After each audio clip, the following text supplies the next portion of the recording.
আপোনালোকক স্বাগতম জনাইছো মোৰ বিশেষ অনুষ্ঠান অনুপ্ৰেৰণাৰ মাজলৈ। আজি আমাৰ মাজত আছে এগৰাকী কৃতি শিক্ষাৰ্থী যিয়ে এইবাৰৰ HSLC পৰীক্ষাত প্ৰায় 91% নম্বৰ পাবলৈ সক্ষম হৈছে। গতিকে আমি আহিছো তেখেতৰ ওচৰলৈ কেনেকৈ পঢ়িছিল মই প্ৰথমে চিনাকি কৰি দিব বিচাৰিছো। তোমাৰ নামটো কোৱা। নমস্কাৰ, মোৰ নাম বেগম আনিছা নাৰ্গিছ। বেগম আনিছা নাৰ্গিছৰ পৰা আমি জানিব বিচাৰিম কেনেধৰণে পঢ়িছিল, কোনখন স্কুলৰ পৰা পঢ়িছিল, জীৱনত কোনে অনুপ্ৰেৰণা দিছিল, আজৰি সময়ত কি কৰি ভাল পাইছিল বা ষ্ট্ৰেছ মেইনটেইন কেনেকৈ কৰিছিল, এই সকলো কথা আমি জানিব বিচাৰিছোঁ। কাৰণ আজিৰ এই আধুনিক সময়ত মোবাইল ফোনটো বিভিন্ন সময়ত আমাক মানে অসহযোগিতা কৰে, যদিও সহযোগিতা কৰে মাজে মাজে বাধাৰ সৃষ্টি কৰে আগবাঢ়ি যাবলৈ। গতিকে কেনেধৰণে সেইবিলাক মেইনটেইন কৰিছিল আমি আনিছাৰ সুধিম। প্ৰথমে মই আনিছাৰ পৰা জানিব বিচাৰিছোঁ, পোনপ্ৰথমে আমি অনুপ্ৰেৰণাৰ তৰফৰ পৰা তোমালৈ বহুত বহুত শুভেচ্ছা জ্ঞাপন কৰিছোঁ। ধন্যবাদ। সুন্দৰ নম্বৰ সহ তুমি উত্তীৰ্ণ হ'বলৈ সক্ষম হৈছে। আৰু এইখিনিতে মই দৰ্শকসকলক জনাব বিচাৰিছোঁ, আনিছাই গণিতৰ দৰে এটা জটিল বিষয়ত 100ৰ ভিতৰত 100 নম্বৰে পাবলৈ সক্ষম হৈছে। আমাৰ বিশেষকৈ গ্ৰামাঞ্চলত বহু ল'ৰা ছোৱালীয়ে গণিত বিষয়টোক টান বিষয় হিচাপে গণ্য কৰে। সেইখিনি সময়তে আনিছাৰ দৰে এগৰাকী গ্ৰামাঞ্চলত বাস কৰা ছোৱালীয়ে 100ৰ ভিতৰত 100 নম্বৰ আনি কিন্তু বহুতৰ বাবে অনুপ্ৰেৰণাৰ মানে সৃষ্টি কৰিছে। গতিকে প্ৰথমে মই আনিছাক আৰু এবাৰ শুভেচ্ছা জ্ঞাপন কৰিছোঁ। আৰু মই প্ৰথমে জানিব বিচাৰিছোঁ, কোন স্কুলৰ পৰা তুমি HSLC পৰীক্ষা দিছিলা? তোমাৰ স্কুলৰ নাম কি আছিল? মই শংকৰাজান জাতীয় বিদ্যালয় সন্দিগড়ৰ পৰা এইবাৰ HSLC পৰীক্ষাত অৱতীৰ্ণ হৈছোঁ। সন্দিগড় ন? সন্দিগড়। হয় হয়। HSLC পৰীক্ষাত যে তুমি 91% নম্বৰ পালা, হয়নে? এতিয়া অনুভৱটো কেনেকুৱা তোমাৰ? অনুভৱটো খুব ভাল, মানে সকলোৱে আহি আছে, মোক অভিনন্দন দিছে, খুব ভাল লাগি আছে। সকলোৱে তোমাক অনুপ্ৰাণিত কৰিছে, তোমাক অভিনন্দন দিছে, শুভেচ্ছা দিছে। ঠিক আছে।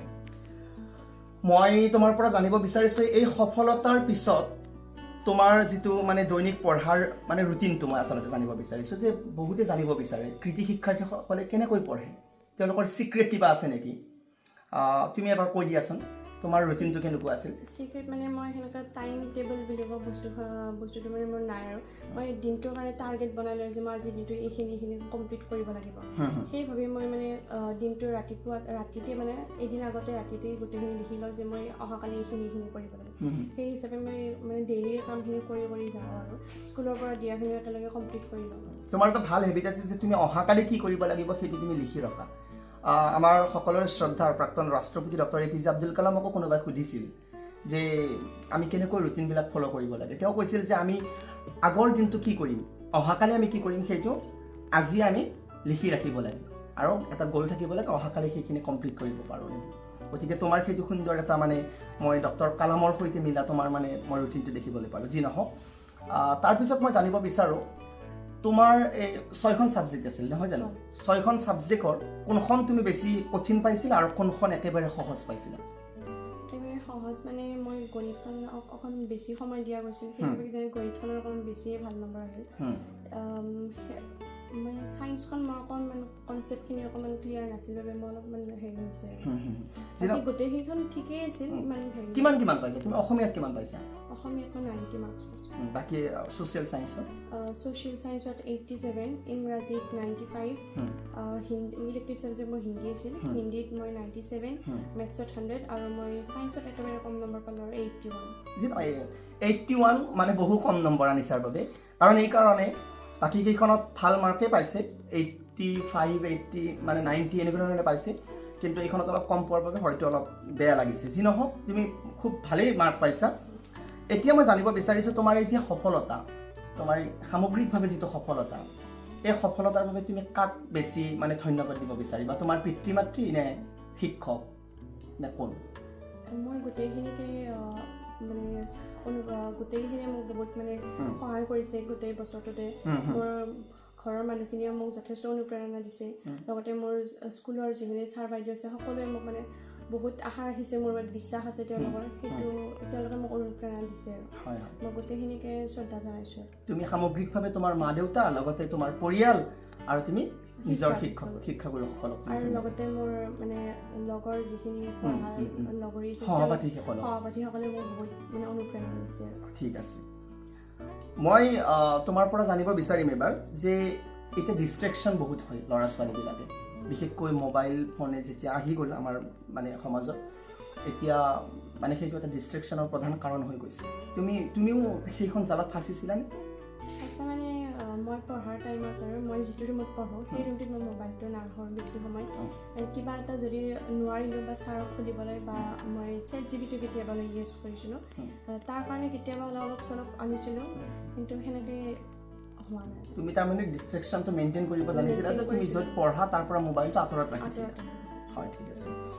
মই তাৰপিছত তোমাক একেলগে তাৰ লগত এটা সম্পৰ্ক থকা প্ৰশ্ন সুধিব বিচাৰিছোঁ। ষ্ট্ৰেছ, পৰীক্ষাৰ সময়ত বিভিন্নজনে তোমাক হয়তো কৈছে এনেকৈ মাৰ্ক পাব লাগিব, বা ঘৰৰ পৰা এটা চাপ থাকে যে তুমি এইবাৰ ভাল মাৰ্ক পাব লাগিব, আৰু তোমাৰ নিজেও এটা দায়বদ্ধতা থাকিব যে তোমাৰো ভৱিষ্যতৰ কিবা সপোন আছে। গতিকে সেই ষ্ট্ৰেছটো তুমি কেনেকৈ মানে মেইনটেইন কৰিছিলা বা কেনেধৰণে তুমি আগবাঢ়িছিলা ষ্ট্ৰেছটো? ষ্ট্ৰেছ মানে মই তেনেকৈ মোক ঘৰৰ পৰা বহুত মানে হেৰি কৰে আৰু, যিহেতু সকলোৰে আশা এটা আছিল, সেই মানে ষ্ট্ৰেছটো থাকেই অলপ হ'লে। তথাপিও মানে পঢ়াৰ মাজে মাজে কেতিয়াবা হেৰি লাগিলে মই অকণ টাইম ৰেষ্ট লওঁ, অকলে হেৰি কৰোঁ, অলপ টাইম বহোঁ, কিবা কৰোঁ, গান শুনো কেতিয়াবা হ'লে, সেনেকৈ মানে মেইনটেইন কৰোঁ। ঠিক আছে। প্ৰিয় গায়ক কোন তোমাৰ? প্ৰিয় গায়ক মানে মই সকলোৰে গান শুনি ভাল পাওঁ। সকলোৰে গান? সকলোৰে গান। ঠিক আছে। মই এইবাৰ হয়তো আমাৰ দৰ্শকসকলে জানিব বিচাৰি আছে যে ইমান এটা সুন্দৰ ৰিজাল্ট, আনিছাৰ জীৱনৰ লক্ষ্য কি আছে? ভৱিষ্যতৰ সপোন কি আনিছাৰ? ভৱিষ্যতৰ সপোন মই নিট কৰি ডক্টৰ হোৱাৰ ইচ্ছা আছে। ডক্টৰ? ঠিক আছে। আমি তোমাৰ যিটো সপোন সেইটো সপোন পূৰ্ণ হোৱাৰ মানে আমি আশা কৰিছোঁ। তুমি ভাল ডক্টৰ হ'ব বিচাৰা, সমাজ সেৱা কৰিব বিচাৰিছা। ঠিক আছে। মই তোমাক তাৰ লগতে এটা মানে প্ৰশ্ন সুধিব বিচাৰিছোঁ। আজৰি সময়ত তুমি কি কৰিছিলা? যেতিয়া পঢ়াৰ উপৰিও কেতিয়াবা ভাগৰি যেতিয়া যোৱা পঢ়ি সেইখিনি সময়ত তুমি কি কৰিছিলা বিশেষকৈ? মই ক্ৰাফটিং কৰি ভাল পাওঁ। ক্ৰাফটিং? হয় হয়। মানে এইটো দৈনন্দিনভাৱে কৰিছিলা নে মাজে মাজে কৰিছিলা? মাজে মাজে কৰোঁ আৰু কেতিয়াবা দেওবাৰ হ'লে টাইম পালে তেতিয়া কৰোঁ। এতিয়া মোৰ প্ৰশ্নটো হ'ল, তোমাৰ দৰে বহু ল'ৰা ছোৱালীয়ে এনেধৰণে পঢ়ি আছে আৰু সকলোৰে এটা সপোন থাকে এনেধৰণে আগবাঢ়ি যোৱা, তুমি যেনেকৈ আগবাঢ়ি গৈছা। তুমি তোমাৰ সেই শুভাকাংক্ষীসকলকে বুলি কৈছোঁ মই, বা আমাৰ দৰ্শক বুলি কৈছোঁ, তেওঁলোকলৈ তোমাৰ কি পৰামৰ্শ হ'ব? কি ক'বা তুমি তেওঁলোকক? মই আগন্তুক যিবিলাক পৰীক্ষা দিব ইচ্ছা আছে, তেওঁলোকক এটা কথাই ক'ম, মানে যিখিনি মানে ডেইলি কমপ্লিট কৰিব পাৰিব লাগে, নহ'লে লাষ্টত একেবাৰে গোটেইখিনি মানে কমপ্লিট কৰিব নোৱাৰা হৈ যায়। পৰীক্ষাৰ আগে যদি তেনেকুৱা গোটেইখিনি লোড পৰি যায়, বহুত প্ৰেছাৰ পৰি যায়, তেতিয়া মানে ডেইলি কমপ্লিট কৰি যাব লাগে। আৰু মেথছটো অকণ বেছি প্ৰেক্টিচ কৰিব লাগে বুলি মই ভাবোঁ। মেথছ যিহেতু মানে কিতাপখনত যিখিনি আছে তাতকৈ আৰু বহুত আউটৰ ফালৰ পৰা চাব লাগে। আৰু মই চাইছিলোঁ, আৰু মোৰ হিচাপত মই কৈছোঁ, মই CBSEৰো চোৱা গৈছিল। মই মানে MCQখিনি সহজভাৱে ল'ব নালাগে, MCQত বহুত মাৰ্ক কটা যায়। মোৰ তেনেকৈ বেছি ভাল গৈছে মাৰ্ক। MCQখিনি অকণ প্ৰেক্টিচ কৰিব লাগে, টেষ্ট পেপাৰ কৰিব লাগে। তাৰপিছত আৰু প্ৰি টেষ্টৰ পেপাৰবিলাক আহে, সেই প্ৰি টেষ্টৰ পেপাৰবিলাকো কৰিছিলোঁ মই। তাৰপিছত আৰু সেনেকৈ গোটেইখিনি মানে মেইনটেইন কৰি যাব লাগে বুলি মই ভাবোঁ। আৰু ডেইলিখিনি বিশেষকৈ মই কওঁ, ডেইলি যাতে কমপ্লিট হয়, পৰীক্ষাৰ আগলৈকে কোনেও যাতে ৰৈ নাথাকে। আচলতে তেতিয়া প্ৰেছাৰ বহুত পৰি যায়। পৰীক্ষাৰ আগত মানে পৰীক্ষাও আহি আছে, মোৰ পঢ়িব বাকী আছে, ঘৰৰ পৰাও বহুত প্ৰেছাৰ পৰি যায়, তেতিয়া সেইখিনি তাত মেইনটেইন কৰিব নোৱাৰা হয় বুলি মই ভাবোঁ। আৰু ষ্ট্ৰেছ বহুত হৈ যায় তেতিয়া। সেইবাবে মই ডেইলিখিনি মানে কমপ্লিট কৰি যাব লাগে, প্লাছ দেওবাৰে হ'লে অকণমান বেছিকৈ টাইম দিব পাৰিলে ভাল। আৰু ঠিক আছে। মই একেলগে জানিব বিচাৰিছোঁ যে মা দেউতাৰ কথা ক'লা, তুমি তোমাৰ শিক্ষাগুৰুসকলৰ কথা ক'লা, তাৰ ভিতৰত তোমাৰ কোনোবা বিশেষ ব্যক্তি আছে নেকি যিয়ে তোমাৰ জীৱনত অনুপ্ৰেৰণা দিছে, বা তুমি বিচৰা যে মই তেওঁৰ দৰে হ'ব বিচাৰোঁ, তেওঁ যেনেকৈ জীৱনত মানে আগবাঢ়ি গৈছে, মই তেওঁৰ দৰে আগবাঢ়ি যাই সফলতাৰ শিখৰত মানে উপস্থিত হ'ব বিচাৰোঁ, তেনেধৰণৰ কোনোবা বিশেষ ব্যক্তিয়ে তোমাক জীৱনত অনুপ্ৰেৰণা দিছে নেকি? বিশেষ ব্যক্তি বুলি ক'লে মই ছাৰ ৰতন টাটাক বহুত ভাল পাওঁ। আৰু ছাৰ ৰতন টাটাক বহুত ভাল পাওঁ মই। তেওঁ যিদৰে সমাজ সেৱা কৰে, নিজৰখিনিৰ পৰা যি তেওঁ বেলেগৰ মানে ভাল বিচাৰে, সেইটো মই বহুত ভাল পাওঁ। আৰু তেওঁ মানে ভাৰতক যিটো শিখৰত লৈ গৈছে বৰ্তমান সকলো ক্ষেত্ৰতে, আৰু তেওঁ মোক বহুত অনুপ্ৰেৰণা দিয়ে। তুমি বাহিৰা কিতাপ পঢ়া নে কেতিয়াবা? বাহিৰা কিতাপ মানে মোৰ এই বছৰটো ইমান তথাপিও এনেই কিতাপ মানে কবিতাৰ কিতাপ ভাল লাগে, উপন্যাস ভাল লাগে।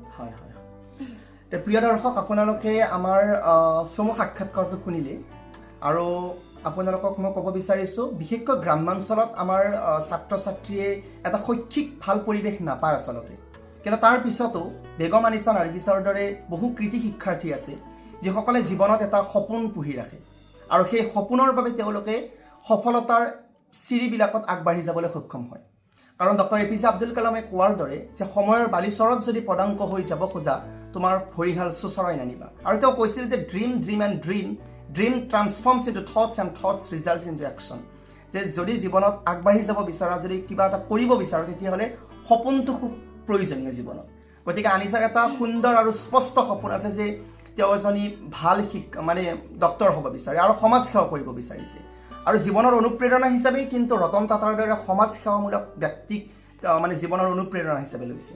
গতিকে এটা স্পষ্ট তেখেত আছে যাৰ জৰিয়তে আগবাঢ়ি যাব বিচাৰে। গতিকে সকলোৱে আশীৰ্বাদ কৰিব যাতে তাইৰ জীৱনৰ সপোনবিলাক পূৰ্ণ হয়। আৰু যিসকল ল'ৰা ছোৱালীয়ে আগন্তুক পৰীক্ষা দিব তেওঁলোকৰ বাবে এইটো এটা অনুপ্ৰেৰণা হ'ব পাৰে, এই সাক্ষাৎকাৰটো অনুপ্ৰেৰণা হ'ব পাৰে, বা বেগম আনিছা নাৰ্গিছে কৈ যোৱা যিবিলাক পৰামৰ্শ যে আমি কেনেধৰণে পঢ়িব লাগে, কেনেধৰণে আগবাঢ়ি যাব পাৰোঁ, গতিকে সেইখিনিও তেওঁলোকৰ কাৰণে সুবিধা হ'ব পাৰে। গতিকে কেনে পালে আপোনালোকে অনুষ্ঠানটি আমাক কমেণ্টৰ জৰিয়তে জনাব আৰু সম্পূৰ্ণ ভিডিঅ'টি চোৱাৰ বাবে আপোনালোকক বহুত বহুত ধন্যবাদ জ্ঞাপন কৰিছোঁ।